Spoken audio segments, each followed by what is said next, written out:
Recovery Queen Melissa presents Tales from the Trap. Addiction didn't ruin my life. It became my life.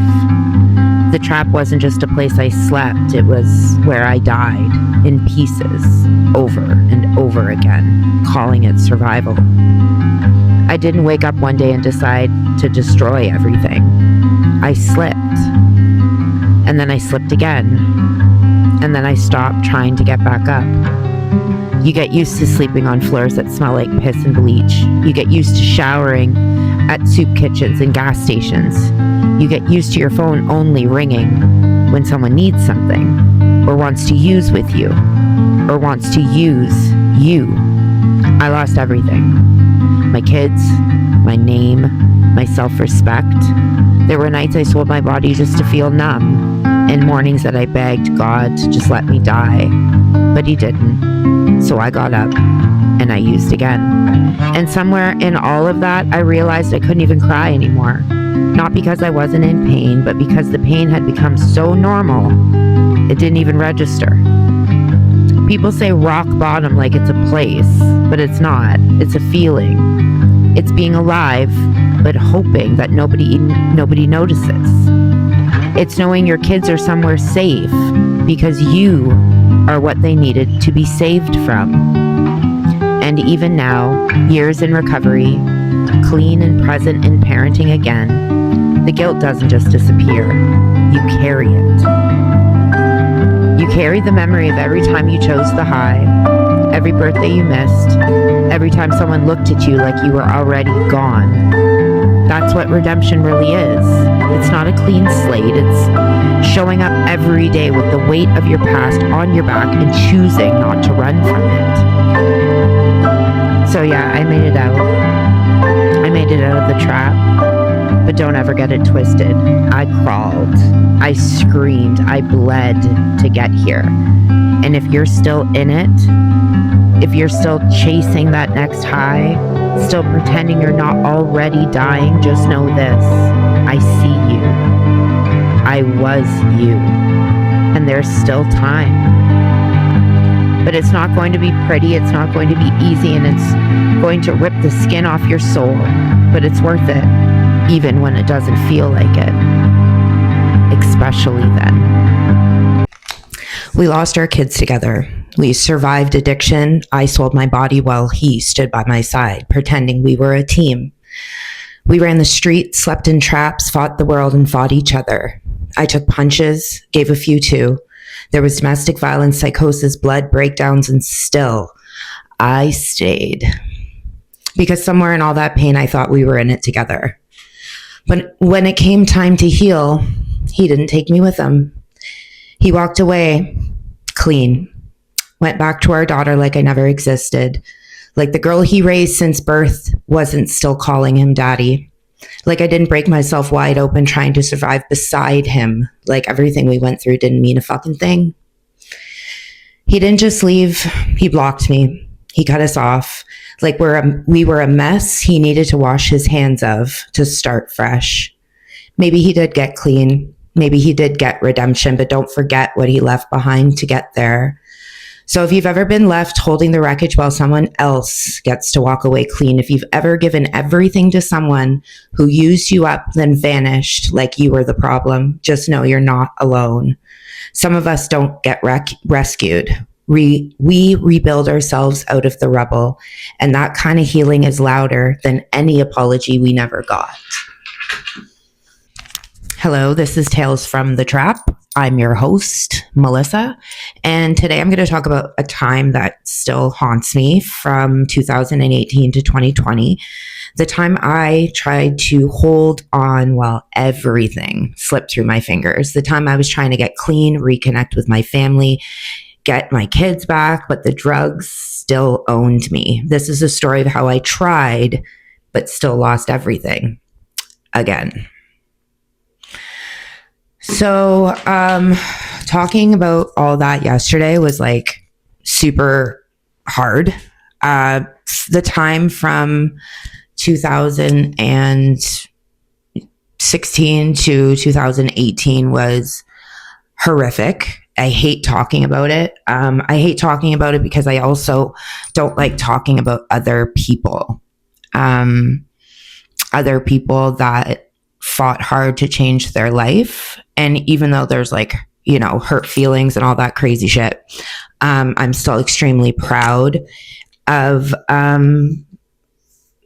him going to get clean and be the best dad he could be to our kid, right? So at the time, I was devastated. I've grown and healed and understood that it was the right thing to do. And if he didn't do what he did, one of us would probably have ended up dead.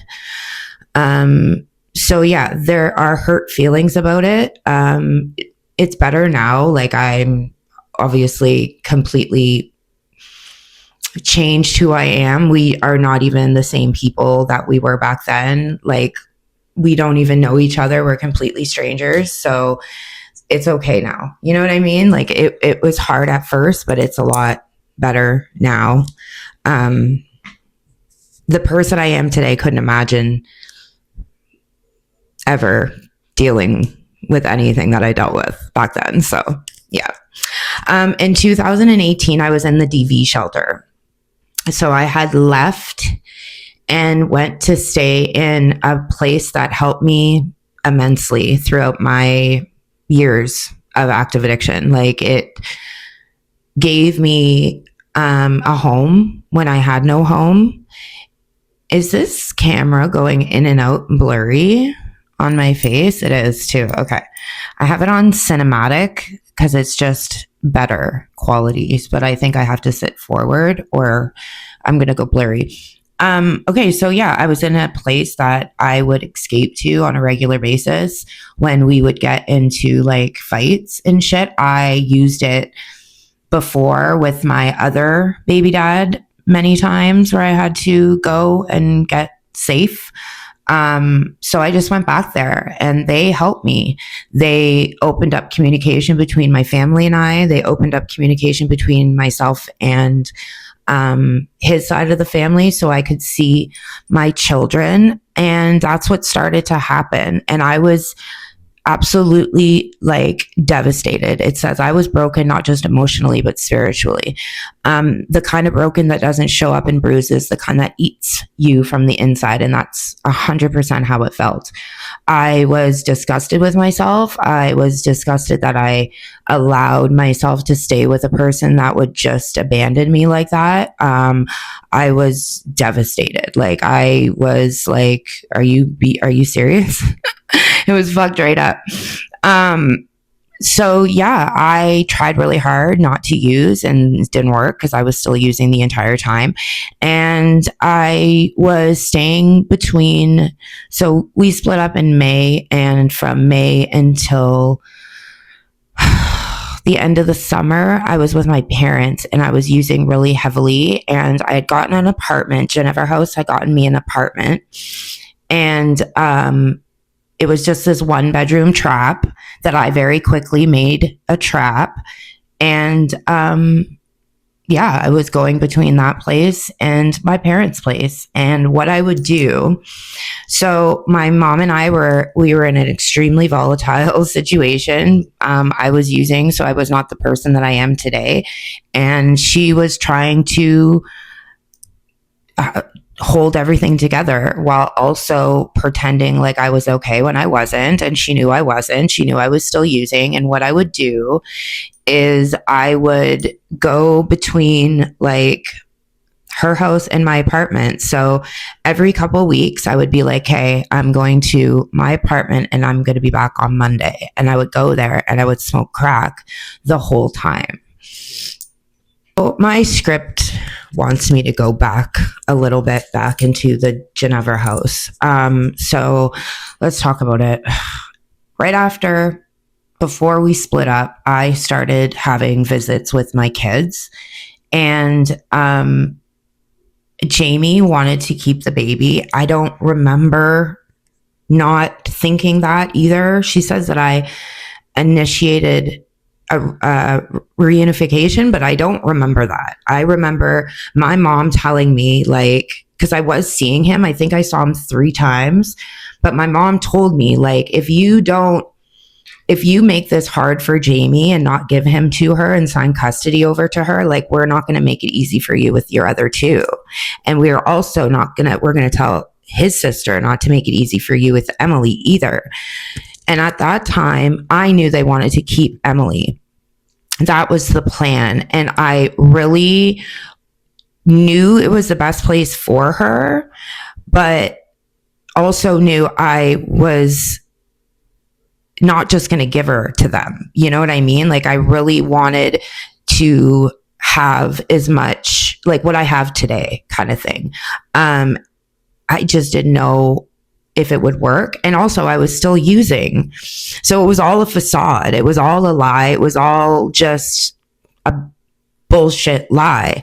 So I was having my kids a lot at the Ginevra house. I was having access visits with Emily at my parents' house. So I would get her every third weekend from Friday to Monday. And it went on like that. But when I wasn't with them, I was using. And then the two worlds started to intercept, where I was using in the house when the kids were there. And nobody knew, but I was still doing it. So in, I think April, Jamie had said April, I decided, and my parents, so what happened was, because I was still using, Children's Aid found out. So they were getting my urine samples from the methadone clinic, and they found out that I had cocaine in my blood, in my system. So they started to make it so I couldn't see Emily unsupervised at all. Because I think I was seeing her unsupervised for a minute. I just remember I had this worker. It was called the POP program through Monarch Recovery Services. And it was a worker that I was so easily, like, I could manipulate her. And I was telling her that the weed, and I wasn't peeing dirty for marijuana. That's the whole fucked up part. And they bought it. Like, what? I said that the coke was in the weed, and they bought it. So she came home when CAS found out, because they were getting my urine samples. She came home to my parents with me and sat my mom and dad down and said, hey, Melissa's got a dirty urine sample. Her weed was contaminated, but now she can't see Emily unsupervised. So my parents were supervising the visits with Emily. There were times when my grandma had to babysit us all when my parents would go on vacation. It was so sad. Like, I had to be babysat by my 80-year-old grandma with my kids because I couldn't be trusted to not use drugs. It's so fucked up. It's so fucked up. Even saying it, it's so fucked up. But it was the norm. It was the norm. I remember having to call my grandma and be like, hey, PETA, so I just peed dirty for cocaine, and now child protection won't let me stay alone with my kids. And my parents are going out of the country.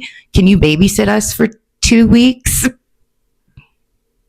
And like, my cousins would get pissed and be like, what are they doing? Get her out of the fucking house. Like, what are you doing? But my mom was like, nah, she could fucking take care of her kids. We're just not going to leave her alone with them, you know? So stupid. I used the whole time. I was using in their house the whole time. What the fuck? So by April of 2018, I signed all of them over. And once I signed them over, I was still having supervised access. It had to be supervised, but it was supervised by my mom. So I was like right back in the life. As soon as I signed them over, I was like, okay, I'm just going to live this way for the rest of my life because I'm a piece of shit. I lost all my kids, so I might as well just be a dumb fucking, junkie 304. And that's exactly what I was. I was covered in track marks. There's like pictures. There used to be a picture on this wall. This is Emily's old bedroom, and we moved her into the bigger room. But there used to be a picture on the wall of Em holding her baby brother and me, because he was just a baby, holding him up, but you can't see me. You can just see my arms. And I had a big Band-Aid over a big fucking track mark abscess thing on this. That's what this is here. I had a Band-Aid. Actually, let me see if I can get the photo. The Band-Aid. You see the Band-Aid on my arm there? Yeah. So from January of 2018 to like April or May, I was still trying to use IV drugs. Even though I had no veins left, everything was just like, it was not working. If you're an IV drug user, you know what I'm talking about. You get to a point where it just doesn't work anymore. And you have to just either stop or you're going to destroy your fucking body. And when I got this big giant thing here, that was that. It looked like a zombie had eaten a part of my arm because it was a big giant hole that had opened up because the cocaine was just sitting in my fucking arm. It wasn't going into a vein. Like it just stopped working. I don't want to be graphic, but it stopped working. Okay. And I knew I couldn't hide it anymore. Like I couldn't hide it anymore. I had to stop. And my girlfriend at the time, who I was really close to, was a crackhead. And she was like, just switch to crack. What are you doing? And that's what I did. And crack became is just as vicious. It was just as vicious as IV cocaine. But then it got to the point where I couldn't do crack without doing fentanyl because the city was completely like taken over by fentanyl. And I was always an opiate user. That's what started my addiction. So I was a poly addict, and it was crack and fentanyl in conjunction always from 2019 until 2021 when I got sober. So after I signed my kids over, I was right back in it, or I hadn't left, but I was more outwardly. I didn't give a fuck if anybody knew. I would go home to my kids for a bit and then go back to my apartment, and I was doing sex work right away. So, in 2020, when COVID started, everybody that I knew was getting CERB. And if you're in Canada, you know CERB is the COVID Emergency Relief Fund or benefit. Anybody could get it. There was rules. You weren't allowed to get it if you weren't employed, but nobody was being stopped. You would just call this number. And if you had done your taxes, and at the time I still had child tax benefit, I was giving it to my mom. So I had to keep my taxes up. Oh, I'm going to kill this cat. Hold on. I had to stop because the cat kicked the table. And anyways, so there was this thing in 2020. It was called CERB, and anybody could get it. You just had to call a number. If you had done your taxes that year, you can get like $4,000. So my mom, who had control of my money at the time and like my child tax benefit and my CRA account, I had said, hey, I heard everybody's getting this money. We should get it. And she was like, well, you're not eligible. You'll have to pay it back. But in my active addiction brain, I didn't give a fuckity fuck. I was like, no, Pookie. I'll split it with you. And my mom went, oh, okay. I'm like, I'll give you half every time I get it. Go ahead and apply. So she did. And I got it. And I was getting shit tons of money.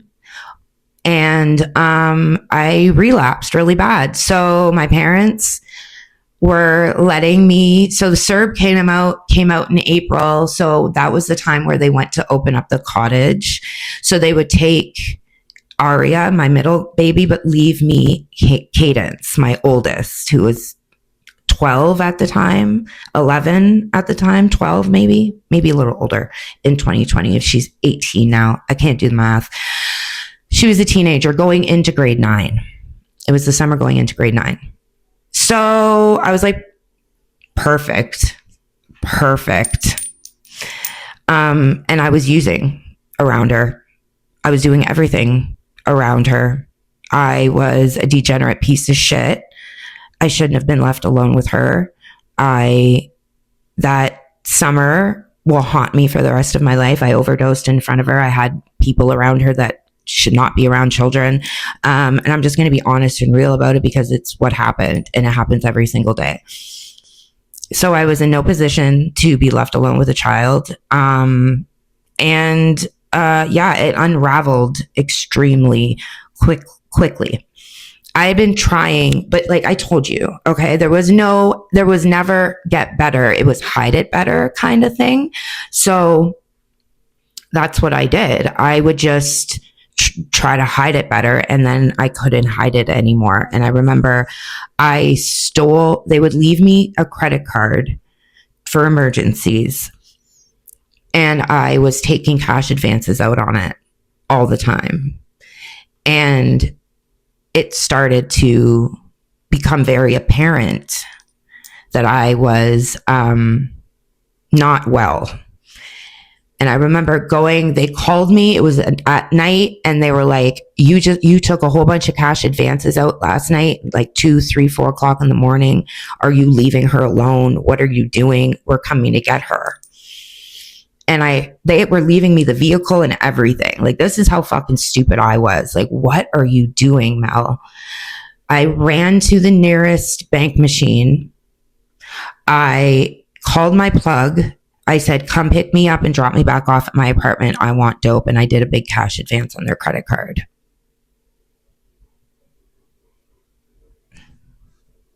And I went right back off into the street. So I wrote something. It says, I lost them again.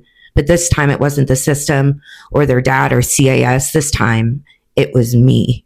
If you've ever watched yourself lose everything while still telling people you were fine, you'll understand this story. If you've ever tried to be a mom and an addict at the same time, if you've ever wanted to get better but just couldn't stop, I see you, because I lived it. And this was the last time I lost them. But it wasn't the end of my story. It was the breaking point. And sometimes you have to fall all the way apart before you figure out how to come back. There was a time in my life when I couldn't parent without being parented myself. My mom, Emily's aunt, people watching me like a hawk, hovering over me, judging every move because I couldn't be trusted, not even with my own kids. I'd get a little bit of clean time, just enough to smile in a photo, and then I'd slip, and they'd catch me.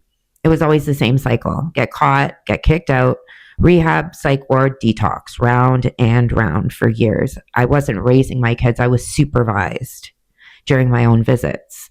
I was the danger they were trying to protect them from. I wasn't a mom. I was a liability. And in the background of all of that, him. The man who left me, the man I survived with on the streets, the man I was trauma bonded with so deeply I thought we were soulmates in the worst way. He got clean, he joined the program, and I stalked his social media like a ghost, watching him build a new life, date new people, smile in photos like he'd never lived what we lived. I tried to get clean. Not for me. For him, because I thought if I worked the steps hard enough, he'd come back. He didn't. Then I found out he was dating someone else. I wanted to die. I tried more than once, but it didn't work. It never worked. Then COVID hit. Everything shut down, and so did I. I got caught using again, this time bad. This time I overdosed alone. And when I told my aunt, she rushed me straight to the psych ward. 6 months. That's how long I was in there getting shock treatment, trying to come back from a place most people don't even believe is real. And while I was in the hospital, my mom took over all my visits with Emily because even in recovery, even in treatment, I still couldn't be who she depended on. This episode is about that part of my story, the part where I was trying to be a mother and still drowning, the part where I didn't need punishment, I needed saving, and somehow I made it out. So, in 2020, May, I think, of 2020, my mom had kicked me out. I got caught using. I stole a bunch of money from her credit card. And then, I was using with a guy and his sister, I think, and his friends or something. And we were using like days and days at a time. And I overdosed on fentanyl in the car. And they had to Narcan me. And that was the first time it had happened. And it scared me. It really, really scared me. And I was like, I was doing sex work and like getting men from Facebook to send me money. Like I would give them a sob story. Like a lot of the times that's what I just did. I just manipulated men online to send me money. So that's what I was doing. And I had done it to a lot of people, and people were like talking about it. And my parents were finding out that I was doing weirdo, fucked up shit and like extorting people. And it was really, really bad. So I told my aunt that I had overdosed, and she and my uncle showed up at my apartment. And I remember I was like trying to get high before they would, because I had agreed to go to the psych ward because I knew I was going to end up killing myself. So I went to the psych ward.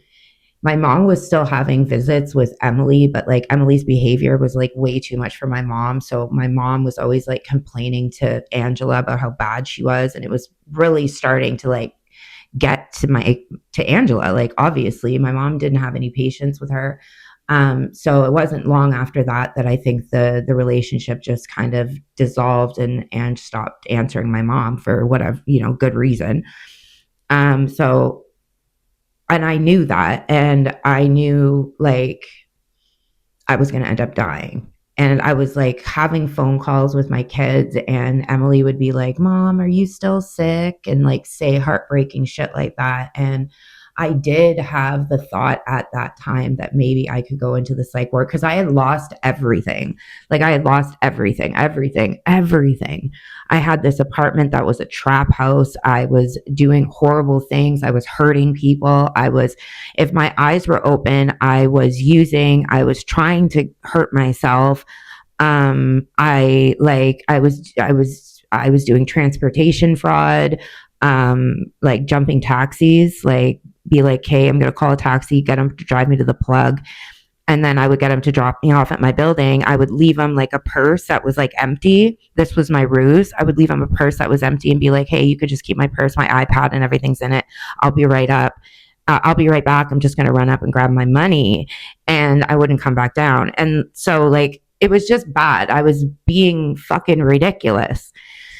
And so my aunt came and she took me to the psych ward. And I remember when I got in, I was like hallucinating and shit. Like I wasn't well, and I was like detoxing from fentanyl, and I was like out for days. I just remember, this is really like TMI, but I remember like going to the bathroom on myself in the bed, bro, and having to get up and tell the fucking nurse because I had been Narcaned. And like I was in precipitated withdrawal because I was on fucking methadone doing fucking fentanyl. So when they Narcan me, when they Narcan me, I shit myself in the car. Like straight up.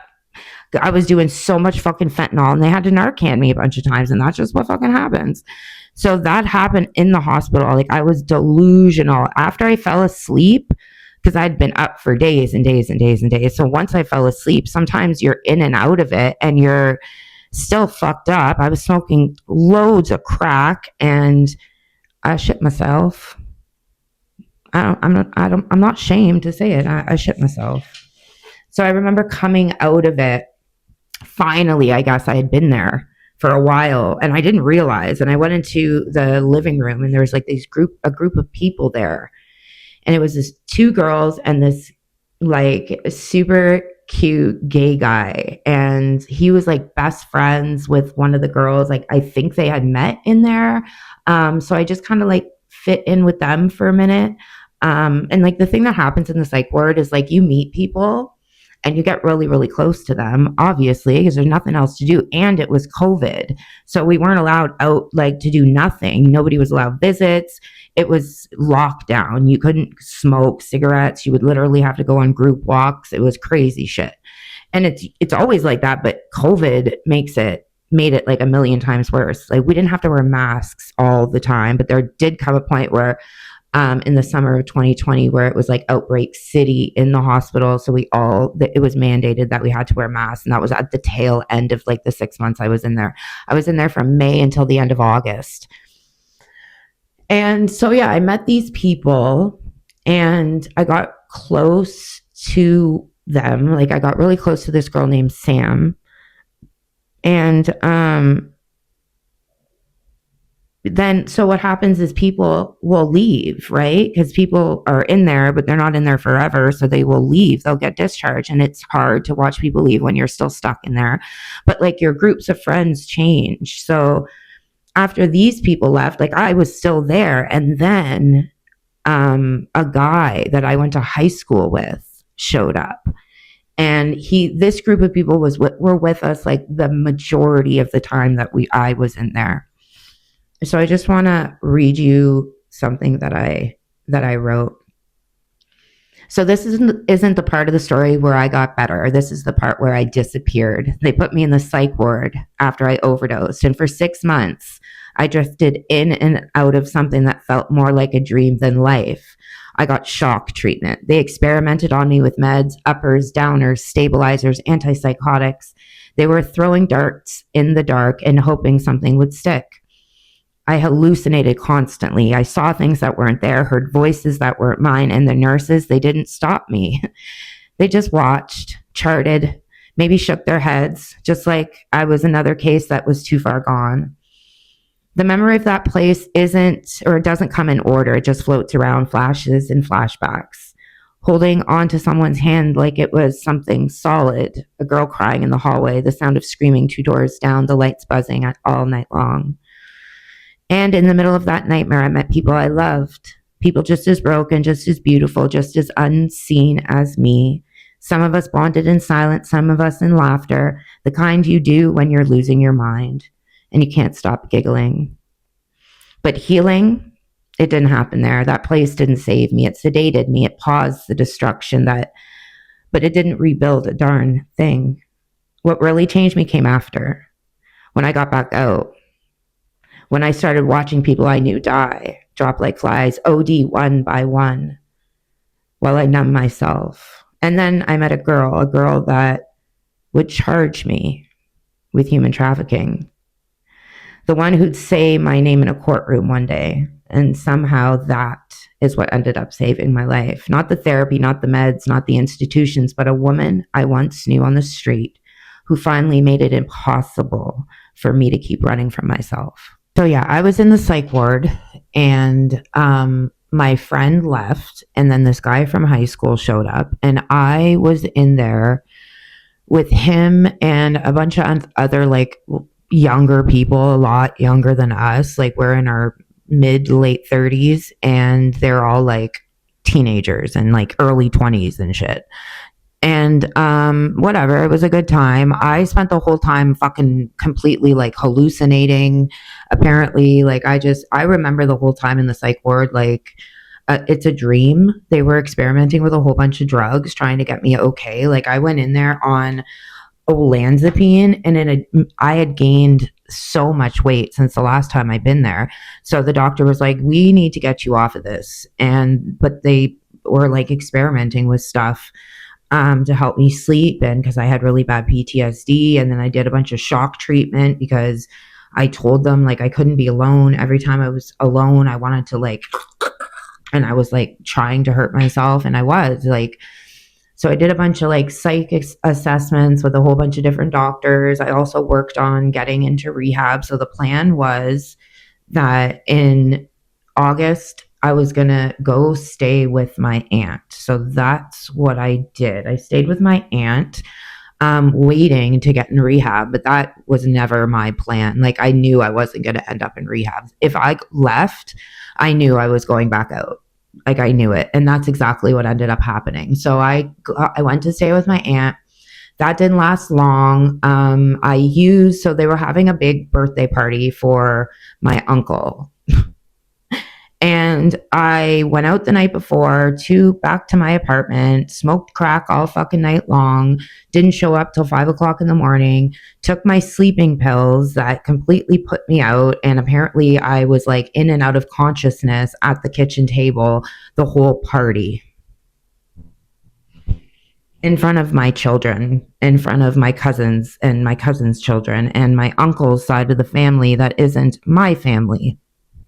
So that was embarrassing for my family, I would assume.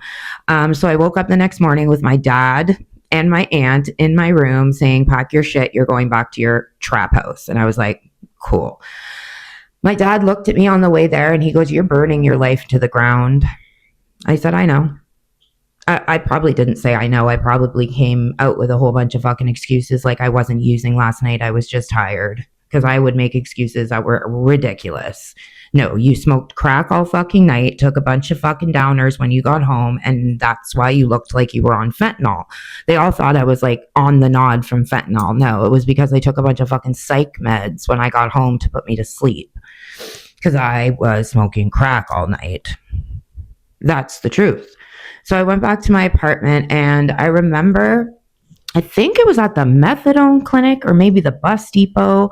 I had ran into my friend from the psych ward, my friend Sam, and sorry, my phone is saying I have no space. So I ran into her downtown. We were both the same kind of people.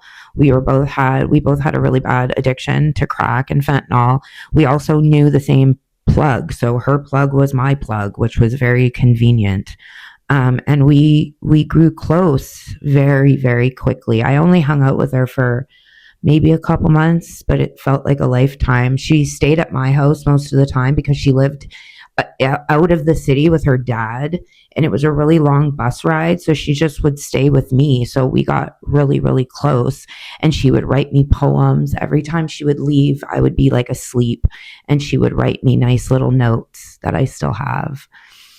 So I want to read you something. I met her in the psych ward, the place where time moves. It doesn't move right, and where people drift in and out of reality.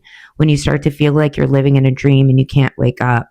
We connected instantly, not because we were healing, but because we were both broken in ways that matched. Same sadness, same history, same hunger for something more than medication and routine check-ins. And when we got out, we clung to each other like we were all we had. Because at that point, we started using together instantly, told ourselves it was just temporary, just something to pass the time, but we knew better.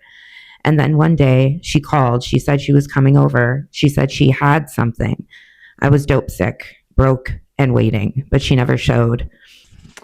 So yeah, one day I was never dope sick because I was on methadone. So I was a drug addict, so I wanted to get high, and I was pissed at her because she was like, yeah, I'm coming. And she didn't show up, and I didn't hear from her. And I was like, it was a couple days and I hadn't heard from her, and I was like, what the fuck, man? Like, I kept messaging her like, you don't have to do that, you just have to tell me the truth. Like, why are you avoiding me now? And I was pissed because I missed her. I'm like, what the fuck is going on right now? So I just kept calling her, and yeah, after a few days of silence, her dad picked up the phone, and that's when I knew. She'd gone to our plug. She'd picked up fentanyl and used alone. And her dad, he was the one who found her. A few days later, he came to my door. He didn't scream. He didn't blame me. He just sat down and said, I lost my wife and now my daughter. So we talked. After he told me he had found her in her room with a needle still in her arm. And he asked if he could come over one day. And I completely spiraled after that. So I was using like crazy. And I remember making a plan with him that he was going to come over, and I smoked crack right up until the minute he got there. And in that moment, I didn't feel sad. I felt haunted because I knew the truth. I was next. I could feel it, that cold creeping sense that I wouldn't survive much longer. That one day, it would be my own father answering the phone, and that someone would be telling my story in past tense. And that's exactly how it felt. So Yeah, I told her dad everything that I knew, that we met in the psych ward and that she got out before me and we ran into each other. And she had already been using at that point because we instantly started using together. It wasn't like we were just honest and we were like, hey, you want to get high? She was like, sure. And it went on from there. We cared about each other, but I didn't know her very long. I just got close to her really, really quickly. And when she died, I felt like, I was like, what the fuck? What do you, like, I just couldn't wrap my head around it.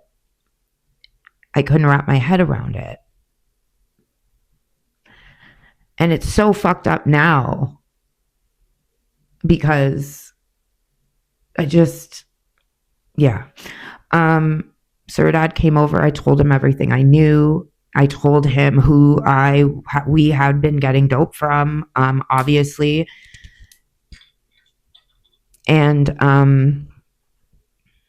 he didn't do anything with the information. He just wanted to know. So I told him. I would hope someone would tell my own parents, And then I went and talked to that plug afterwards. And I told him, Sam came here and bought dope off you and died, right? And he was like, yeah, I heard. And turned around and walked away.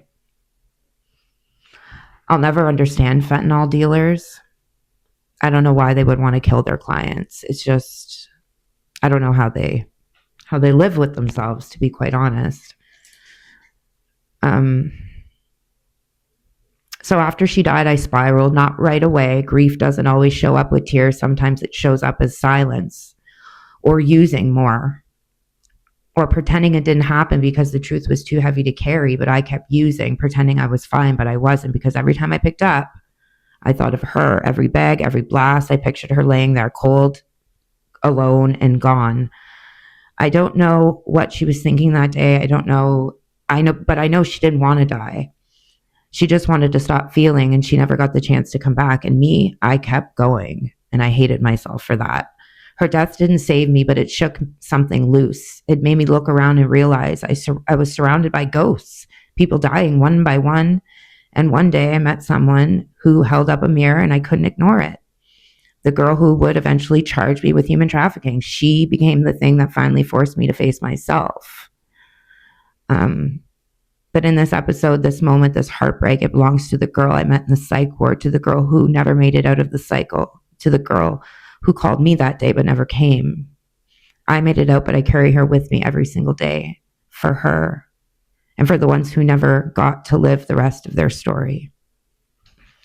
I loved her. I did.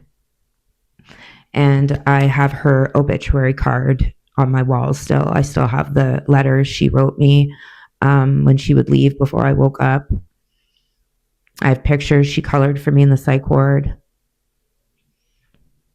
And I really hope one day her dad finds my content somehow or some way, and sees me and recognizes me and remembers me and knows that I got out. And I live every day sober because of the friends I lost, and his daughter is one of those people. I've lost a lot of people, but there's a few that I will always, always remember and tell their stories too.